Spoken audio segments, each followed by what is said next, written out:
Assalamualaikum warahmatullahi wabarakatuh.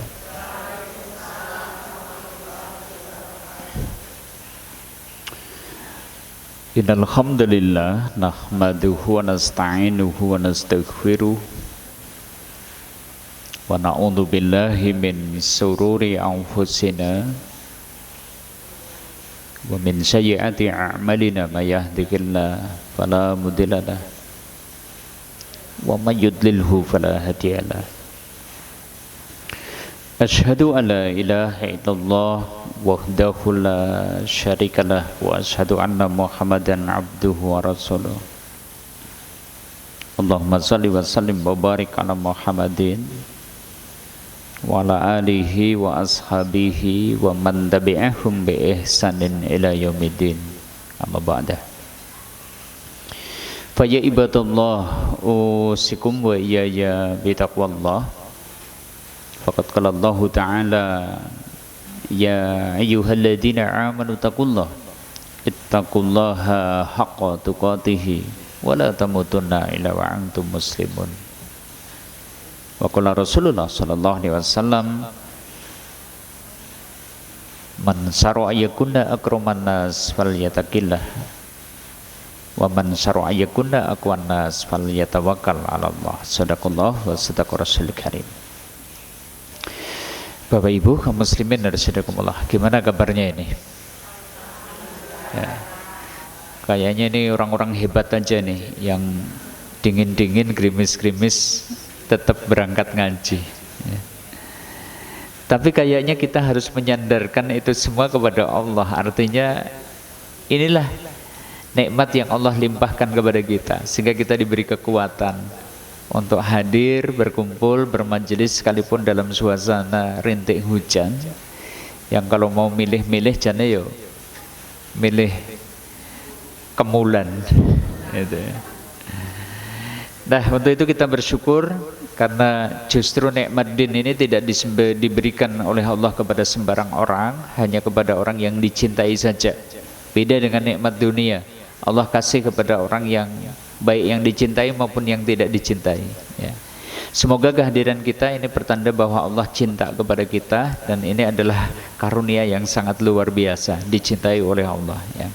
Baik, salawat serta salam semoga senantiasa tercurah kepada uswah kita, teladan kita, Rasulullah Muhammad sallallahu alaihi wasallam, beserta keluarganya, sahabatnya, dan juga orang-orang yang sikoh di dalam dinul Islam ila yaumil qiyamah. Bapak Ibu kaum muslimin arsyadakumullah, di sore hari ini kita akan membahas ini tentang catatan-catatan dosa. Kenapa kita bahas mengenal 3 kategori dosa ini? Ini sebagai permenungan di ujung bulan Syawal, ya. Kita hari ini sudah berada di pekan terakhir dari bulan Syawal. Bulan Syawal ini kadang ada euforia. Euforianya apa? Banyak orang yang mungkin merasa telah kembali kepada kesucian, Idul Fitri, ya. Kalau masuk 1 Syawal itu Idul Fitri. Ada yang menafsirkan Idul Fitri itu artinya kembali kepada kesucian. Berarti sudah bersih dari segala jenis dosa, ya. Sekalipun mungkin butuh dikoreksi atau mungkin dievaluasi, betulkah Idul Fitri itu maksudnya adalah kembali kepada kesucian, gitu. Karena suci itu mestinya fitrah, dari kata fitrah ini. Sementara kalau fitri itu fatoro, kayaknya lebih pas itu dari kata iftar. Berarti Idul Fitri itu kembali berbuka setelah 1 bulan berpuasa.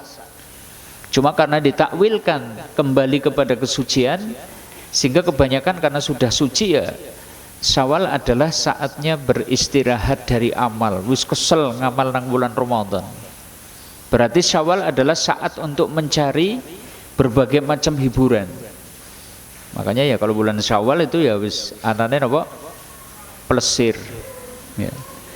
Sing ke menganti, jetis, tikako, dieng, seruling mas, Surya Yuda, itu plesir terus gitu. Ya wong udah kembali suci, udah menang kan, saatnya merayakan kemenangan. Nah, dari situ kita coba bahas, benarkah Setelah kita keluar dari bulan Ramadan berarti kita telah menang. Benarkah bahwa kita sudah bersih dari segala dosa? Karena pun ada dalil yang menyebutkan man shoma ramadhana imanan wahtisaban ghufira lahu ma taqaddama min dambi. Siapa yang berpuasa di bulan Ramadan dengan iman dan ihtisab, Allah akan ampunkan baginya dosa-dosa yang telah lalu. Nah, hari ini kita akan coba kaji, benarkah kita sudah bersih dari segala dosa? Kita akan kaji tadi dengan mengenali jenis-jenis dosa. Gitu ya. Baik, inilah yang akan kita coba bahas di kesempatan sore hari ini. Sebelumnya salawat serta salam ayo senantiasa kita curahkan kepada uswah kita, teladan kita Rasulullah Muhammad sallallahu alaihi wasallam beserta keluarganya, sahabatnya dan juga orang-orang yang sikoh dalam dinul Islam bila yaumil qiyamah. Nah, begini Bapak Ibu. Di dalam Musnad Ahmad ada satu hadis yang mana disebutkan ad-dawawinu indallahi azza wa jalla salasatun. Ad-dawawin, dawawin itu jamak dari kata diwan. Diwan itu artinya catatan.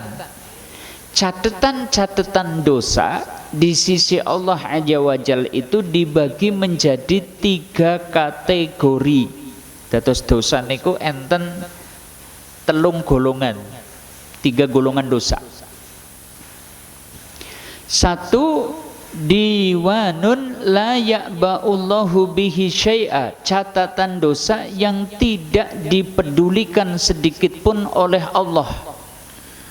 Saya ulangi, catatan dosa yang tidak dipedulikan oleh Allah. Nanti seperti apa kita bahas. 2, diwanun la yatrukullahu minhu syai'a, catatan dosa yang tidak dibiarkan sedikit pun oleh Allah. Tadi yang pertama apa? Tidak dipedulikan. Ini apa? Tidak dibiarkan. Maksudnya pasti dituntut balas kalau jenis dosa yang kedua.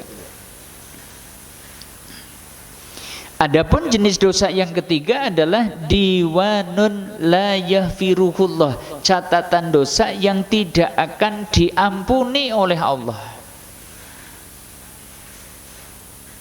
Berapa catatan dosa? Ada berapa golongan? Apa saja?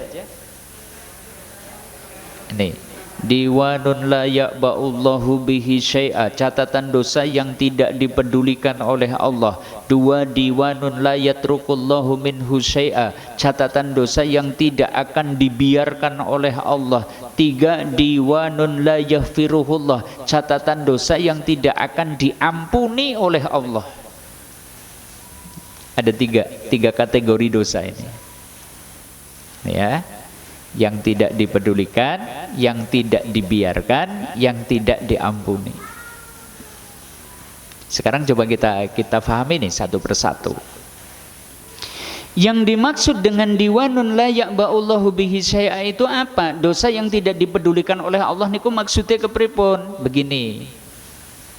Untuk jenis dosa yang pertama, siapa yang mati dengan membawa catatan jenis dosa ini, bila Allah Ta'ala menghendaki, bisa saja tidak dibalas, tidak disiksa, dan langsung dimaafkan. Ini jenis dosa yang pertama. Ya, ada orang yang mati membawa jenis dosa yang pertama ini, bisa jadi kalau Allah Ta'ala menghendakinya ya tidak dibalas, langsung dimaafkan. Beda dengan jenis dosa yang kedua, diwanun la yatrukullahu minhu syai'a, catatan dosa yang tidak dibiarkan oleh Allah. Maka siapa saja yang mati dengan membawa jenis dosa ini pasti dituntut balas. Allah tidak serta-merta akan mengampuninya kecuali setelah dituntut balas. Ini jenis dosa yang kedua. Adapun jenis dosa yang ketiga, siapa yang mati dalam keadaan membawa jenis dosa ini, dia akan kekal di neraka. Allah tidak akan pernah mengampuninya. Na'udzubillah min dzalik. Inilah 3 kategori dosa. Nah, sekarang kita coba pahami dosa yang pertama apa, yang kedua apa, yang ketiga apa. Coba kita pahami. Bapak Ibu, saudara-saudari, kaum muslimin arsyadakumullah. Jenis dosa yang pertama tadi, gimana tadi? Jenis dosa yang pertama? Diwanun la ya'ba'ullahu bihi syai'a, catatan dosa yang tidak dipedulikan oleh Allah. Siapa yang mati dengan keadaan membawa jenis dosa ini, nah Allah ngersake tidak dituntut balas, langsung dimaafkan. Yaitu apa? Dijelaskan oleh Nabi SAW ini di dalam Musnad Ahmad. Wa ama diwanul ladzi la ya'ba'ullahu bihi syai'a, adapun catatan dosa yang tidak dipedulikan oleh Allah, itu adalah fadzulmul abdi nafsahu, kezaliman seorang hamba terhadap dirinya sendiri. Berarti nopo? Dosa sing ngrugekaken awakipun kiyambak, mboten ngrugekaken dumateng tiyang sanes. Fima bainahu wa bainar rabbih, dosa antara seorang hamba kaitannya dengan Robnya, tidak ada kaitan dengan manusia lain. Contohnya nopo? Dosa sing mboten ngrugekake tiyang sanes. Contohnya nopo? Ada yang tahu dosa apa yang tidak merugikan orang lain? Itu dosa apa? Halo, mboten ngertos napa nu ngantuk? Napa? Dosa sing mboten ngerugikan. Ini dosa tapi tidak merugikan manusia lain. Contohnya napa? Gimana? Ah, ini. Min saumin yaumin tarokahu, mungkin dulu pernah tidak puasa Ramadan.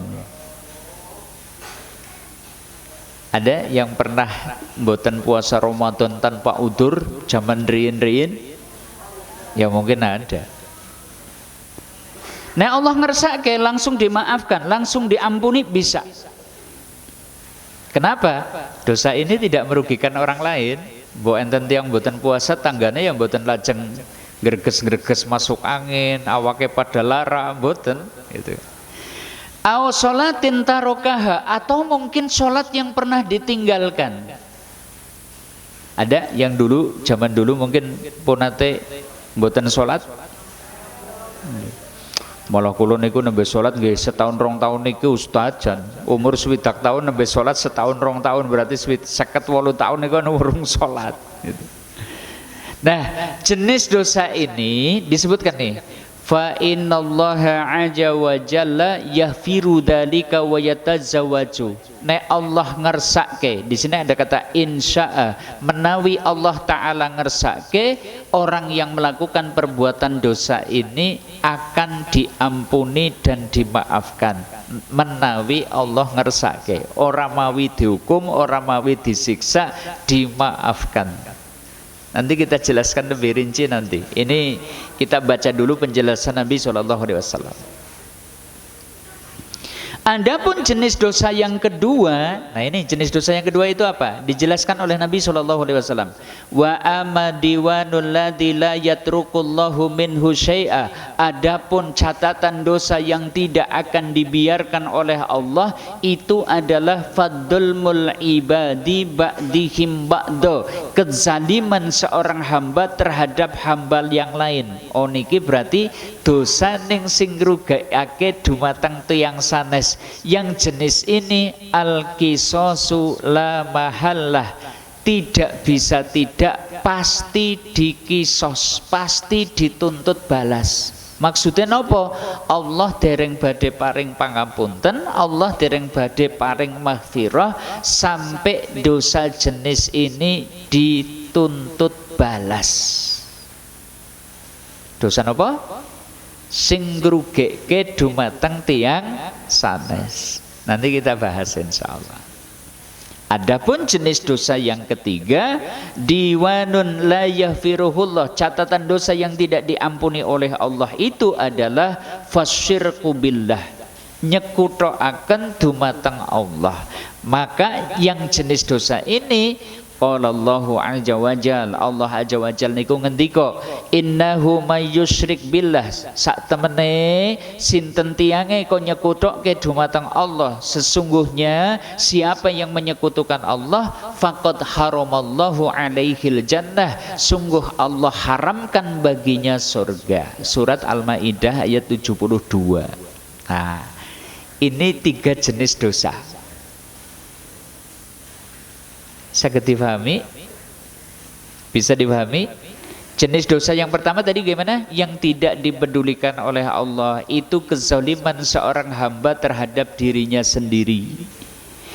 Dosa yang tidak akan dibiarkan oleh Allah, pasti dituntut balas. Ini adalah dosa yang merugikan manusia lain, kezaliman seseorang terhadap orang lain. Dosa yang tidak akan diampuni, yaitu ketika seseorang melakukan sebentuk kesyirikan sampai matinya belum bertobat, wis alamat diharamkan surga, kekal di neraka. Na'udzubillahi min dzalik. Nah, sekarang kita rinci lagi nih, kita jelaskan nih, satu persatunya kita jelaskan. Untuk jenis dosa yang pertama, diwanun la ya'ba'ullahu bihi syai'a, tadi contoh-contohnya ini. Mungkin pernah meninggalkan sholat, mungkin pernah ketemu Ramadan, tidak ada udzur, tidak berpuasa. Napa malih? Dosa sing mboten ngrugèkke tiyang sanes. Kita pernah memakan makanan yang diharamkan oleh Allah. Kalau kita makan daging babi, ada orang yang dirugikan nggak? Nggak ada. Kalau kita minum minuman keras, ada orang yang dirugikan nggak? Nggak ada, gitu kan? Kita nggak sholat, ya tonggone orang ono sing dirugike. Kita tidak puasa, ya tidak ada yang dirugikan. Makanya ini namanya masuk kategori dolimun, ya, dulmul abdi li nafsihi, kezaliman seorang hamba terhadap dirinya sendiri. Sing rugi sinten nek mboten salat? Diri sendiri. Sing rugi sinten nek mboten puasa? Siapa yang rugi kalau kita makan daging babi, minum minuman keras? Ya kita sendiri. Contoh lain, dosa nopo? Mungkin orang berzina, ada yang dirugikan nggak? Berzina ada yang dirugikan nggak? Ada? Enggak, wong seneng podo seneng. Zina sih apa zina? Hubungan antara laki-laki dan perempuan sebelum akad yang sesuai syariat, itu namanya apa? Zina. Sekalipun janur kuning sudah melengkung tapi belum ada akad yang sesuai syariat, zina. Hubungan dilakukan laki-laki perempuan sekalipun tenda biru sudah digelar tapi belum ada akad yang sesuai syariat, masuk kategori zina. Suka sama suka, berarti nggak ada yang dirugikan, dosa. Dosa nama betul? Dosa. Innahu kana fahisyatan wa sya'a sabila. Yang namanya zina itu perbuatan keji, jalan yang buruk. Termasuk jenis dosa yang pertama ini yang tidak dipedulikan oleh Allah. Kalau laki-laki mungkin mentato badan, dosa? Dosa? Dosa, karena ini perbuatan yang dilaknat oleh Nabi SAW. Tapi ia merugikan diri sendiri. Coba, kalau ada seorang wanita keluar rumah tidak menutup aurat, dosa apa mboten? Dilihat orang-orang yang bukan mahramnya, dosa apa mboten? Padahal ada manusia yang dirugikan enggak? Jangan keluar rumah tanpa menutup aurat, ada yang dirugikan enggak? Enggak ada, malah bapak-bapak senang banget. Tapi dosa. Nah, jenis dosa ini karena tidak merugikan manusia lain, masuk kategori diwanun la ya'ba'ullahu bihi syai'a, catatan dosa yang tidak dipedulikan oleh Allah. Nek Allah ngersake, orang itu dimaafkan dan diampuni. Mendolimi diri sendiri. Adapun dosa yang kedua, yaitu diwanun la yatrukullahu minhu syai'a, itu apa? Menzolimi orang lain. Wujudnya saged nopo? Bisa dalam 3 bentuk. Menzolimi orang lain itu bisa dalam 3 bentuk. 1, menyakiti hati. Mungkin kita menuduh dengan tuduhan keji. Mungkin kita mengungkap aib dan keburukannya. Mungkin kita menjatuhkan harga diri dan martabatnya dengan mencaci maki. Ini menzolimi orang. Atau mungkin kita menyakiti badan orang, hati tidak sakit tapi badan terluka. Hati tidak sakit tapi mungkin menumpahkan darah atau membuat orang kehilangan nyawa. Atau bentuk yang ketiga, badan tidak sakit, hati tidak sakit, tapi kita mengambil harta orang lain dengan cara yang batil.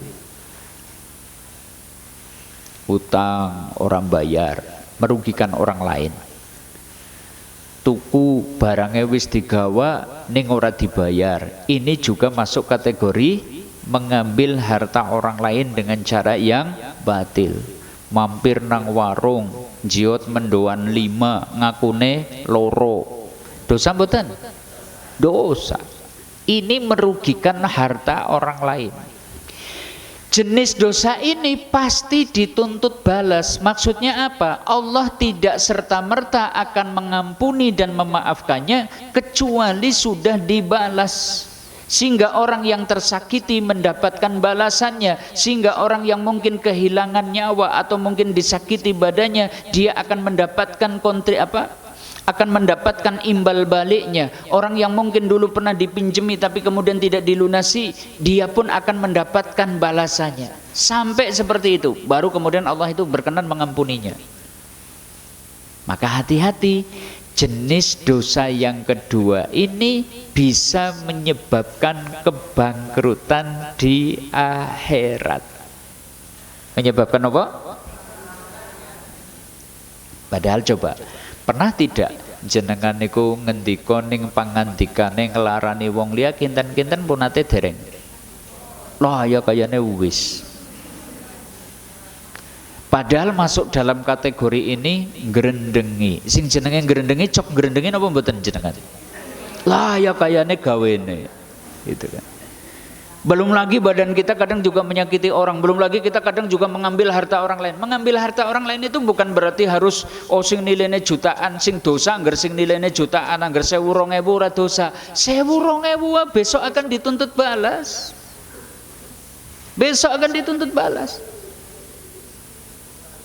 Lah wong kadaran badhe nyigit lombok anu tes gawe mendoan napa niku dosa Ustaz. Wong paling gur paling 10 las napa enggane gara-gara lombok cengis mlebu neraka. Dosa napa mboten? Lombok cengis 10 las dosa napa mboten? Ya kalau kita mengambil milik orang lain dengan cara batil itu dosa. Jadi jangan dikira lho sing dosa niku sing korupsi miliaran. Nek niku kono gur paling 1.000 ya ora dosa. Nanti dulu. Jenis dosa yang seperti ini Allah tidak serta-merta mengampuninya kecuali setelah dituntut balas. Sehingga jenis dosa ini bisa mengancam pelakunya terjerumus menjadi al-muflis. Napa? Al-muflis, orang yang bangkrut. Kemarin kan sudah kita bahas. Bangkrut bagaimana? Sebagaimana yang pernah dikabarkan oleh Nabi SAW di dalam riwayat Muslim. Nabi itu bersabda, "At-tadruna mal muflis?" Kalian tahu enggak siapa sih orang yang bangkrut itu? Maka para sahabat itu kemudian menjawab, "Al-muflis fina ma la dirhama lahu wala mata." Orang yang bangkrut itu orang yang enggak punya duit. Orang yang bangkrut itu orang yang enggak punya kekayaan. Ternyata menurut Nabi bukan itu.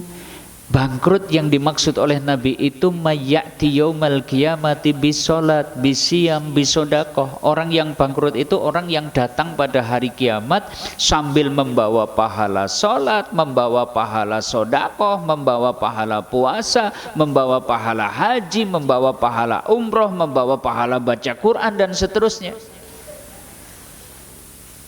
Pahalanya banyak, tapi ternyata dia juga dulu suka menyakiti hati orang. Ternyata dulu di dunia juga suka menyakiti badan orang. Ternyata di dunia dulu juga suka mengambil harta orang lain dengan cara yang batil. Kata Nabi, fa'utiya hada bihasanatihi wa hada bihasanatihi. Ganjaran puasane dipendet, diparingaken dumateng tiang sing punate digrendengi. Jebul sing digrendengi wong sak-RT, ganjaran puasane tong-tongan. Ganjaran salate dipendet diparingaken dumateng tiyang sing liriyen niku punate disili duwite ning ora disarutang. Sing diutangi jebul ya nu pating teletek pirang-pirang. Ya sudah, pahala salatnya habis, pahala puasanya habis. Ngene haji umroh biayane larang, ganjarane pirang-pirang. Ning dulu pernah melukai orang lain, pernah menyakiti hati orang lain, pernah mengambil harta orang lain dengan cara batil, diambil lagi pahala haji dan umrohnya, sampai pahalanya kemudian habis. Masih ada orang yang kemudian menuntut di hadapan Allah, ya Rob, rumin kula nggih pun ate digrendengi tiyang niku ning kula dereng pikantuk balesanipun ya Rob, mau diambilkan dari pahala salatnya sudah habis, pahala puasanya sudah habis, haji umrohnya sudah habis. Ya akhirnya orang yang tadi itu punya dosa, orang yang kita gunjing punya dosa, dosa itu diambil dipikulkan kepada kita. Ya Allah. Masih ada yang nuntut lagi, ya Rob, rumin tiang niku pun ate tumbas kula niku sadean, barangnya dipendet malah tiang niku mboten bayar ya Rob, mau diambil pahala puasanya sudah habis. Orang yang jualan kepada kita punya dosa, dosanya diambil ditimpakan kepada kita. Ini yang disebut dengan al-muflis, orang yang bangkrut. Jadi jenis dosa yang kedua ini bisa menyebabkan kebangkrutan. Ya Allah, apes teman, makanya hati-hati. Jenis dosa yang kedua itu harus hati-hati. Adapun jenis dosa yang ketiga ini, yang tadi gimana? Diwanun la yaghfiruhullah, catatan dosa yang tidak akan diampuni oleh Allah itu bisa dua kategori. Satu, kekafiran. Dua, kesyirikan. Kekafiran sih contohnya nopo? Jenengan kok benci terhadap salah satu saja dari ajarannya Nabi SAW. Orang usah semua ajaran Nabi kita benci, salah satu saja nggak suka dengan apa yang dibawa oleh Nabi SAW. Ini sudah sebentuk kekufuran. Termasuk bentuk kekufuran itu apa? Memusuhi wali-walinya Allah. Wali-walinya Allah sih sinten? Nabi dan Rasul. Memusuhi Nabi dan Rasul, wah sudah ini kekufuran ini. Atau memusuhi orang yang melanjutkan dakwahnya Nabi dan Rasul, para ulama, para pejuang, orang-orang yang senantiasa memperjuangkan ajarannya Nabi SAW, kok dimusuhi, kok ditentang, diingkari, ini juga bisa sebentuk kekufuran. Hati-hati, siapa yang mati membawa jenis dosa ini sampai matinya belum bertobat, khalidina fiha finnar, kekal selamanya di dalam neraka. Termasuk kesyirikan. Kesyirikan itu contohnya apa? Isti'anah dumateng sanesipun Allah, isti'adah dumateng sanesipun Allah, istighosah dumateng sanesipun Allah. Isti'anah sinopo? Nyuwun pitulung, ning nyuwun pitulunge dumateng sanesipun Allah. Kepengen sugih sing digoloti malah nyiblorong. Syirik ini namanya. Isti'adah niku nyuwun pangreksa, minta perlindungan.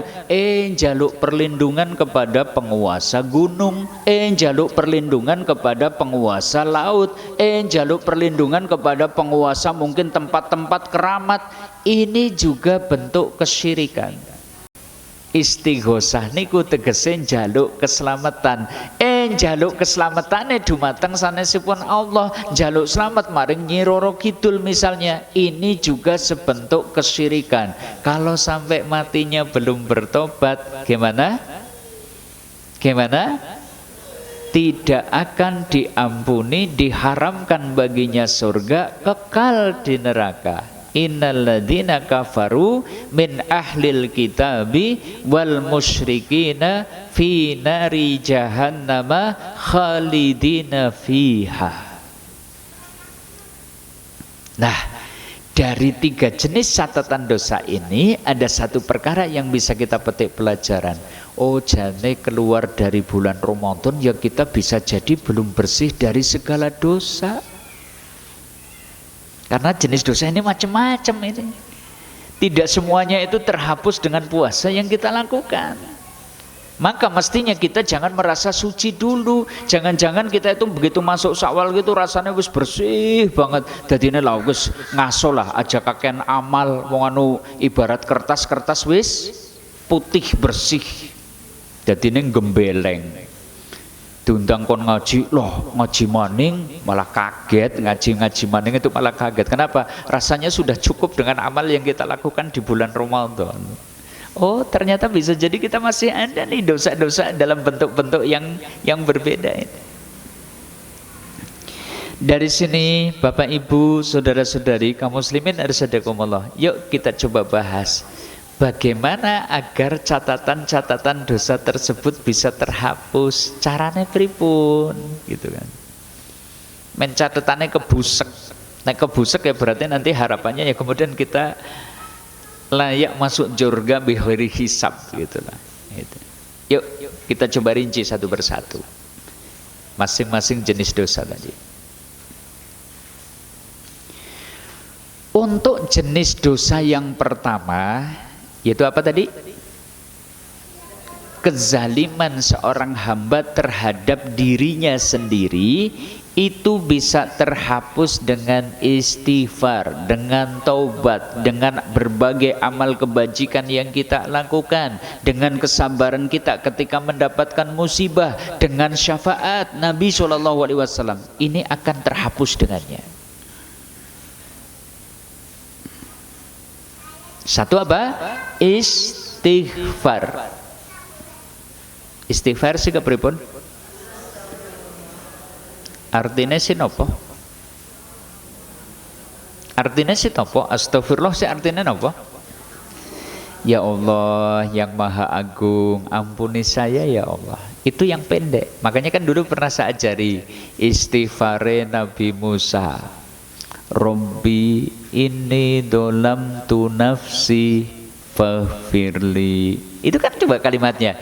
Robbi ya Tuhanku ini dolamtu nafsi, sesungguhnya aku telah menganiaya diriku sendiri. Faghfirli, maka ampunilah aku. Bisa dengan istighfarnya Nabi Musa. Gimana doanya? Robbi inni dolamtu nafsi faghfirli. Istighfarnya Nabi Yunus, la ilaha illa anta subhanaka inni kuntu minadh dhalimin. Sama kalimatnya hampir mirip. Tidak ada Tuhan kecuali Engkau, Maha Suci Engkau. Inni kuntu minadh dhalimin. Sungguh kawula niku tiyang ingkang zalim. Mengaku kalau diri kita itu sudah mendolimi diri kita sendiri. Makanya jenis dosa ini bisa terhapus dengan istighfar yang kita panjatkan. Atau istighfarnya Nabi Adam coba. Rabbana dolamna anfusana fa ilam taghfir lana wa tarhamna lanakunanna minal khasirin. Artinya apa coba? Rabbana ya Tuhan kami, dolamna anfusana, saya telah mendolimi diri kami sendiri. Ini kan jenis dosa mendolimi diri sendiri, terhapus dengan istighfar. Atau istighfarnya Nabi Muhammad SAW, Sayyidul Istighfar. Ini bisa menjadi penghapusnya. Kata Syekhul Islam Ibnu Taimiyah, istighfar saja asal disertai ketulusan, asal disertai dengan kesungguhan, cukup menjadi penghapus dosa. Jenis dosa yang pertama terhapus dengan istighfar. Ning jenis dosa yang kedua tidak bisa, tidak cukup hanya dengan istighfar. Belum cukup, nanti kita bahas. Ini yang pertama dulu nih, istighfar. Syukur, taubat, beda nggak? Istighfar sama taubat beda nggak? Beda. Istighfar itu amalan lesan, tapi kalau taubat itu badan itu harus ikut juga. Kata Ibnu Rajab Al-Hambali di dalam Fathul Bari, taubat itu syaratnya 3. Berhenti, menyesal, berazam tidak mengulangi lagi. Berarti kalau ada orang yang dulu-dulunya pernah tidak sholat, tobatnya gimana? Berhenti dari tidak sholatnya. Berhenti dari tidak sholat berarti jadi sholat. Menyesal karena telah meninggalkan sholat. Yang ketiganya berazam, tekad akan tidak mengulangi lagi. Nah, orang yang seperti itu dapat yang dijanjikan Nabi. Dapat yang dijanjikan oleh Allah Ta'ala. Ya ayyuhalladzina amanu tubu ilallahi taubatan nasuha. Wahai orang-orang yang beriman, bertobatlah kepada Allah dengan taubatan nasuha. Apa yang kita dapat? Asa rabbukum ayyukafiru ankum min sayyi'atikum. Mudah-mudahan Allah atau Tuhanmu itu akan mengampuni dosa-dosa dan kesalahan kamu. Terhapus. Jenis dosa yang pertama terhapus dengan istighfar, dengan taubat yang benar. Jenis dosa yang pertama juga akan terhapus dengan kebaikan-kebaikan yang kita perbuat. Makanya kan di dalam surat Hud disebutkan, innal hasanati yudhibna sayyi'at, sesungguhnya kebaikan-kebaikan itu akan menghapus keburukan-keburukan. Salat bisa menjadi penghapus dosa. Makanya Nabi bersabda, shalawatul khamsah al-jum'ati ilal jum'ah, Ramadan ila Ramadan tukafiru ma bainahuma. Salat yang 5 waktu, Jumat ke Jumat berikutnya, Ramadan ke Ramadan berikutnya akan menjadi penghapus dosa yang ada di antaranya. Salat menghapus dosa. Jenis dosa pertama bisa dihapus dengan salat. Haji dan umroh bisa menjadi penghapus dosa. Ittabi'u bainal haji wal umroh, ikutilah antara ibadah hajimu dengan ibadah umroh. Kenapa? Fa innahuma yanfiyanil faqra wa dzunub, karena keduanya bisa menghapus kefakiran, keduanya bisa menghapus dosa. Haji umroh bisa menjadi penghapus dosa. Dosa mana? Jenis dosa yang pertama. Kalau jenis dosa yang kedua belum cukup, dengan haji umroh itu belum cukup menghapus jenis dosa yang ini. Apalagi amal kebaikan yang bisa menghapus dosa, apalagi? Puasa Ramadan ya. Puasa Ramadan menghapus dosa? Iya. Salat tarawih menghapus dosa. Man qoma ramadhana imanan wahtisaban ghufira lahu ma taqaddama min dzambi. Ya jenis dosa ini. Berarti dosa yang pertama bisa terhapus dengan istighfar, dengan taubat, dengan kebaikan-kebaikan yang kita lakukan. Termasuk ini bisa terhapus dengan kesabaran kita saat tertimpa musibah. Mungkin ada di antara kita yang sudah jerih, payah, banting tulang, nyari rezeki, tetap saja rezekinya sempit, tidak tercukupi kebutuhan. Allah hapus dosa dengan kesusahannya di dalam mencari rezeki. Mungkin ada di antara kita yang diuji dengan sakit, kolesterol tinggi, darahnya, tensinya tinggi, gula darahnya tinggi, bahkan mungkin ada yang terkena stroke. Kenapa? Ternyata orang ini sabar, maka penyakit itu menjadi penghapus-penghapus dosa baginya. Bahkan sedih kita, letih kita, resah kita, gundah kita, gelisah kita, itu pun bisa menjadi penghapus dosa. Makanya Nabi SAW bersabda, ma min musibatin tusibal muslim, tidak ada satu musibah pun yang menimpa kepada seorang muslim illa kafarallahu biha anhu, kecuali Allah akan hapus dosa-dosa karenanya. Jadi kalau hari ini kita itu diuji dengan berbagai kesulitan, dosa terhapus. Sampai Nabi bersabda, hatta syaukati yusakuha, sampai sekedar susu ben itu juga akan menjadi penghapus dosa. Susu ben, ngertos susu ben? Susu ben sih kepripun? Kecocok napa? Rine sejentik napa sejempol? Kecil, itu saja menjadi penghapus dosa. Apalagi kalau kita lukanya lebih besar lagi, dosanya juga lebih banyak yang terhapus. Jadi sabar, maksudnya gimana? Sabarlah ketika ditimpa musibah, karena jenis dosa yang pertama ini akan terhapus dengannya. Dulu pernah nggak sholat, hari ini kita diuji dengan sakit-sakitan, dosa kita akan terhapus dengannya.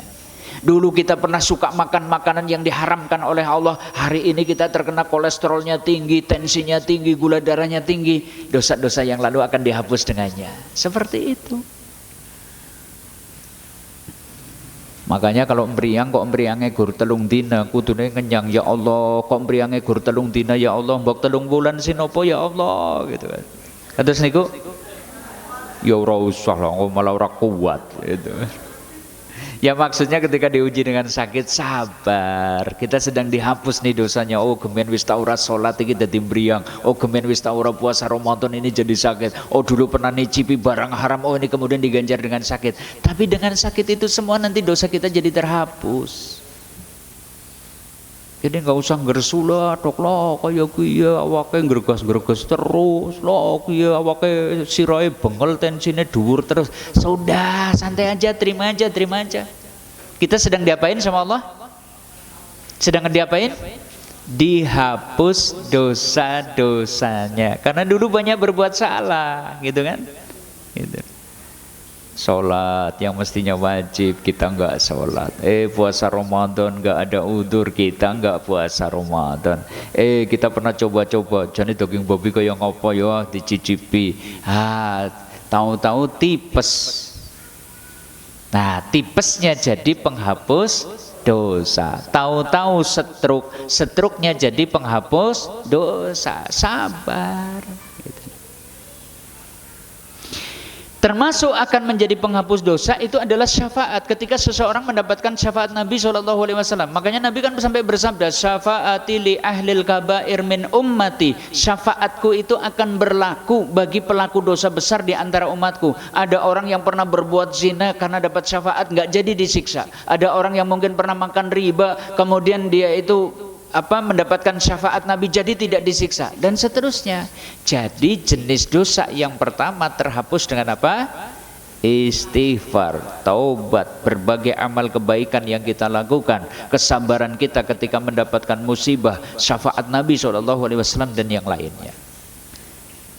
Adapun jenis dosa yang kedua nggak terhapus dengan istighfar dan taubat, itu nggak cukup, belum cukup. Sampai apa? Nah, ini penting nih, jadi mengingatkan lagi nih poin yang kedua nih. Kalau jenis dosa yang kedua harus gimana? Harus gimana? Minta maaf, minta dihalalkan. Kalau kepengen nggak bangkrut harus berani minta maaf. Ini hadis yang sudah kami bacakan kemarin nih, pekan kemarin. Di dalam riwayat Ahmad, Nabi SAW itu berpesan, man kanat indahu madlumatun li ahihi min irdihi aw min syai'. Siapa yang merasa pernah menganiaya saudaranya, mungkin karena menyakiti hatinya, mungkin karena menyakiti badannya, atau mungkin karena mengambil hartanya dengan cara yang batil, fal yatahallal minhul yaum. Mintalah maaf, mintalah dihalalkan hari itu juga. Segera minta maaf, segera minta dihalalkan. Kalau enggak gimana? Kalau enggak minta maaf, enggak minta dihalalkan gimana? Besok di akhirat pasti dituntut balas. Dituntut balasnya gimana? Hari ini kita punya utang 10.000 itu besok di akhirat tidak kemudian disuruh bayar 10.000 perak. Duit sudah nggak berguna. Tapi akan diambil pahala-pahala yang kita miliki. Ya Allah, eman-eman. Disinilah pentingnya jaluk ngapura, pentingnya minta dihalalkan. Coba tengok. Minta maaf itu yang seperti apa? Mbok sing serius, mbok sing temenanan.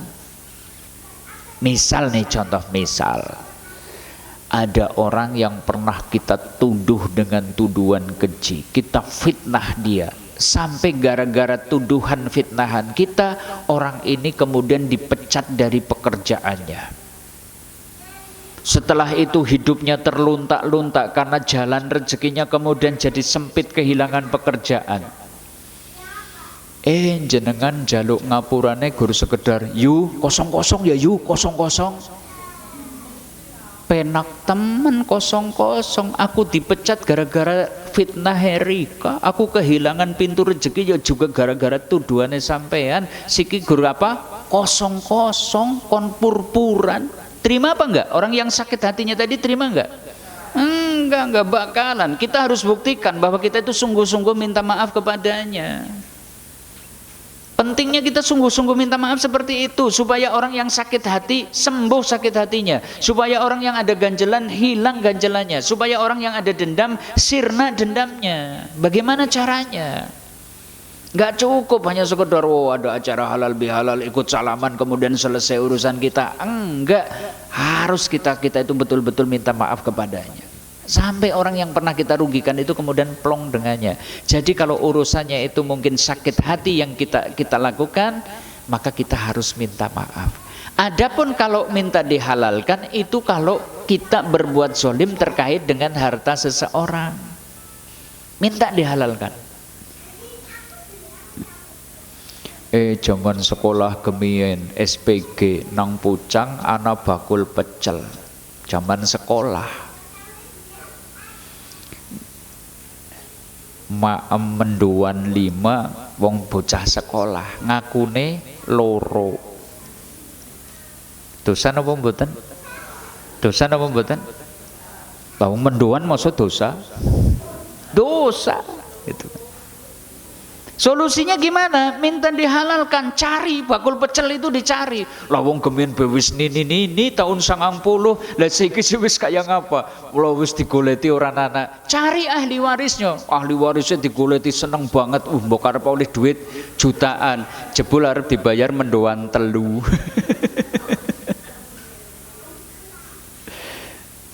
Jadi minta dihalalkan kepada orang yang pernah kita sakiti, kita rugikan itu. Bu, rumiyin zaman sekolah tahun 80 kula niku pun nate mampir teng warung pecel jenengan. Kula niku mendhet mendoan 5 ning ngomongnya gur loro, saniki badhe kula bayar, Mbah, gitu kan. Nek mbah pun enten paringaken dumateng ahli warisnya. Kalau ahli warisnya ternyata juga sudah ada, jenengan bisa. Solusinya gimana nih? Kita sodakohkan atas nama Mbah Bakul Pecel itu tadi, gitu kan? Disodakohkan. Gitu. Kalau enggak gimana? Kalau enggak gimana? Besok pada hari kiamat pasti dituntut balas. Ya nek bayarnya karo duit mboten, dibayar dengan apa? Pahala kebaikan yang kita lakukan. Dan nek ganjarane telas kepripun? Dosa orang yang pernah kita sakiti, kecewakan, kita rugikan itu tadi kemudian akan ditimpakan kepada kita. Naudzubillah min dzalik. Makanya kita harus minta maaf dan minta dihalalkan. Adapun jenis dosa yang ketiga, tidak bisa tidak harus taubatan nasuha. Tadi yang mungkin membenci syariatnya Allah, memusuhi wali-walinya Allah, kita mungkin melakukan sebentuk kesyirikan, entah isti'anah, isti'adah, istighosah kepada selain Allah. Taubatan nasuha, mandek berhenti, menyesal dan berazam tidak mengulangi lagi. Nek kemudian seneng maring ngene Mbah Dukun, ya berarti kudu mandek maring ngene Mbah Dukun niku wau, menyesalinya dan berazam tidak mengulangi lagi. Seperti itu Bapak Ibu. Artinya saat bulan Syawal tiba, tidak otomatis kita sudah bersih dari segala dosa. Belum. Jadi nggak perlu gembeleng dulu kalau kita itu sudah keluar dari bulan Ramadan masuk bulan Syawal. Artinya saat bulan Syawal tiba, kita masih butuh banyak amal, kita masih butuh banyak istighfar, kita masih butuh bertobat. Karena bisa jadi kita itu mungkin melakukan sebentuk perbuatan jenis ini, jenis itu, dan seterusnya. Bahkan sebenarnya Syawal justru adalah saat dimana kita buktikan Ramadan kita itu sukses. Caranya gimana? Jika di bulan Ramadan ada ibadah puasa dan kita mampu menunaikannya, Syawal pun sebenarnya ada puasa-puasa sunnah. Bisa nggak kita menunaikannya? Jika di bulan Ramadan ada sholat tarawih 11 rakaat yang kita lakukan setiap malam, selepas bulan Ramadan, di bulan Syawal dan di bulan-bulan selanjutnya juga ada sholatul lail, sholat tahajud. Mampu nggak kita melakukannya? Kalau bisa, berarti Ramadan kita sukses. Jika di bulan Ramadan kita itu suka baca Quran, one day one juz, Syawal pun mestinya tetap demikian. Selepas bulan Syawal pun mestinya kita tetap baca Quran. Berarti kita orang yang istiqomah. Inilah bukti keberhasilan Ramadan kita. Nah, dari situ kita sudah di penghujung bulan Syawal. Yuk kita coba semangati lagi. Kok kayane wis wayahe, ngone ngaso wis rampung, ngone istirahat sudah selesai. Ayo semangat lagi ngaji, ayo semangat lagi beramal, ayo kita tahajud lagi, kita semangati baca Quran malih dan sanesipun. Siap? Siap? Mbok rempeyeke pun telas. plusnya paling ya gak replace kosong gitu kan. Ya sudah, ini kita kembali seperti semula. Ayo semangat untuk beribadah. Insya Allah ini pertanda bahwa Ramadan kita ini sukses. Nah, Bapak Ibu, saudara-saudari, kaum muslimin dan saudarakumullah, ini kaji kita mengenal 3 jenis dosa. Jadi tadi dosa itu ada 3. Diwanun la ya'ba'ullahu bihi syai'a, catatan dosa yang tidak dipedulikan oleh Allah. Ini kedoliman seorang hamba terhadap dirinya sendiri. Allah ngersake, sekalipun sampai mati kita belum bertobat, itu Allah akan mengampuninya dengan berbagai sebab. Tadi mungkin di antara penghapusnya apa? Istighfar, taubat, amal kebaikan yang kita lakukan, musibah yang menimpa kita, atau kita mendapatkan syafaat Nabi dan yang lain-lain. Adapun jenis dosa yang kedua, yaitu kezaliman kita kepada sesama manusia. Jenis yang ini pasti dituntut balas. Pokoknya kita harus wani jaluk ngapura, wani jaluk minta dihalalkan. Kalau tidak, besok pada hari kiamat pasti ditagih. Kita harus membayar dengan pahala kebaikan yang kita kumpulkan. Nah, jenis dosa yang ketiga, kesyirikan, kekafiran, naudzubillah. Kita harus mengilmui perkara-perkara mana yang bisa menyebabkan kekafiran, perkara-perkara mana yang masuk kategori kesyirikan, kita jauhi supaya kita masih berpeluang untuk masuk surganya Allah Ta'ala. Dari situ, ibu, bapak, kaum muslimin, rasulullah, kayaknya perjumpaan yang akan datang kita sudah keluar dari bulan Syawal. Kayaknya sudah tidak ada alasan lagi. Lah kayaknya gerimis lianu pada orang ngaji, libur bae disit maning lah kayak gitu. Kalau sudah pekan depan kayaknya kita harus semangat udan ora udan ngaji. Kayak gitu. Ya. Anyes ora anyes wengi ya latihan tahajud. Ada kesempatan puasa sunnah, ayo jajal puasa sunnah. Semangat karena kita masih butuh banyak amal. Kita masih butuh banyak pahala yang banyak supaya layak masuk surganya Allah Ta'ala. Demikian Bapak Ibu kaum muslimin arsyadakumullah, semoga bermanfaat dan mungkin ada di antara kita hari ini yang sedang menunaikan ibadah puasa, semoga ibadah kita diterima oleh Allah Ta'ala. Jangan lupa sebelum berbuka banyak berdoa. Jangan lupakan pula doakan kami supaya senantiasa istiqomah. Nggih, saking kawula makaten nyuwun kenging papunten, mbok atur kawula mboten paraneni penggalih. Ada benarnya dari Allah, ada salahnya dari diri kami pribadi. Billahi taufik wal hidayah. Monggo kita pungkasi kanthi doa kafaratul majlis. Bismillahirrahmanirrahim. Subhanakallahumma wa bihamdika asyhadu an la ilaha illa anta astaghfiruka wa atubu ilaik. Billahi taufiq wal hidayah. Assalamualaikum warahmatullahi wabarakatuh.